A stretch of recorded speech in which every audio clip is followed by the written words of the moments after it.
Assalomu alaykum, hurmatli podpischilar, bağımsızlar. Agar kimda kim qiziq bo'ladigan bo'lsa, Animbayev YouTube kanalımıza o'tib qo'yaverasizlar. Shunda chorvachilik bo'yicha videolarni qo'yib boraveramiz. Qo'ldan kelgancha yaxshi videolarni qo'yishga harakat etamiz. Xudo xolasa, shu videolarimiz kengroq tarqalishi uchun birdan like'larni bosishdan bittaman. Chiroyli kommentlarni yozib qo'yasizlar. Yo'rinchalarimiz sotiladi. Cheklanmagan miqdorda bor. 10.000 lira degan bo'laveradi, ko'p. Bu yon taraf ham yo'rincha, yana bu yonlar hozir ag'darilib turibdi.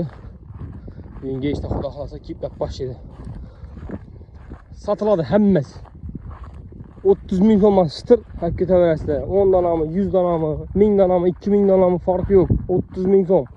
Galasini olib ketaverasizlar shitir sanab. Ko'p odamlar adresini deb so'ragan bo'lsangiz, adres Xorazm, Urganch, tuman Chotko'pirda. Pitissa Ko'nashavot yo'lida, hurmatli podpischilar.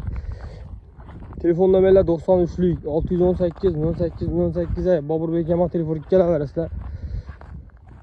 Bir like'larni bosasizlar umidamiz. Shu videomiz kengroq tarqalishi uchun gruppalara, kanallara tarqatib berasizlar umidamiz. Kelaverasizlar. Yo'rincha kiyib chekdim. Kattaligi zakonli, kichkina emas. Gelib yurib olaverasizlar. Saylab olishma yo'q. Otizga tushasiz, birinchi chetdan olaverasiz. Hammasi bir xil razmerda, kichkinasi yo'q.